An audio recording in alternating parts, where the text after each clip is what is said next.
In that many of the readers of this chapter may be at an early stage with their business formation, indeed they may be startup. What advice would you give if one of their strategic goals is, and we will for the moment assume it is, to have a value realisation point in the future, or at least the option for that value realisation moment? What summary advice would you give them? I think that there's several actually. Running a consulting firm isn't an easy option. It's tough. You're likely to devote a good percentage of your life to getting a firm to the point where it could realise some value. And I would say of all the professional service firms that are out in the marketplace, by far the largest percentage of them are what I would call lifestyle businesses. It's somebody with some knowledge who imparts that knowledge to a client, brings a few mates around them and have a great time working part-time, delivering knowledge to clients, and they can make a reasonable living out of it.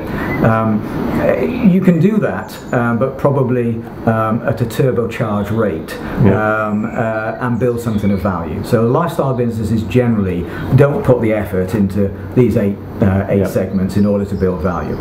If you want to go down the path of building some value, then it's a lot of effort and a lot of time consumed, so don't expect too much personal time. So I think you've got to be of the right mindset and probably the right stage of your life to go into that.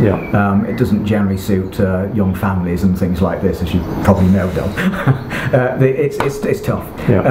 So the right mindset. I think you've got to be passionate about your subject area, because if you're passionate, that will get across to clients, and they'll buy you because you wear your heart on your sleeve. And in the early days, you need a lot of good luck, right? And if you demonstrate that you're passionate about a subject area, then you're likely to attract clients. And not only will you attract clients, you'll attract other people with similar passions to you. Join you. And you'll start to grow a group, because actually trying to do this on your own is pretty tough. So I think probably another piece of advice is get one or two people around you that are peers of you, that you trust and have got similar passions to help you grow. The ability to be able to bounce ideas off other people is a significant part of not going mad in the early stages of building a firm. That's for sure. And then frankly having a plan, because without a plan you just won't get there. And there are loads of firms that top out at $1 million or $2 million in sales because they really just haven't thought through what's necessary to get to that next stage. And professional service firms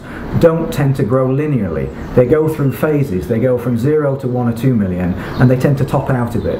And then they go from 1 or 2 million to 4 or 5 million and top out a bit. And then the next stage is about 10 to 12 million. So understanding what's necessary to achieve to get from one level to the next is really, really important. And through books like yours and through other advice, you can find out and plan in advance the stages you need to go to break through some of those glass ceilings, because they most definitely do exist. There are hundreds of firms, maybe thousands of firms, that have just got to $1 million in sales, and there are hundreds of firms that have just got to 4 or 5 million in sales and will never get to the next stage because they don't know what they need to do in order to get to that next stage. So really planning it is key. And I'm really glad you finished on that point, Paul, because certainly from my own experience, that's one of the key messages I'm emphatic about. Is if you have that plan from the early point, you can you can, as the case study shows, work towards it. And what better segue to go into the next chapter on business planning. Absolutely. Thank you for your time today, Paul. You're welcome.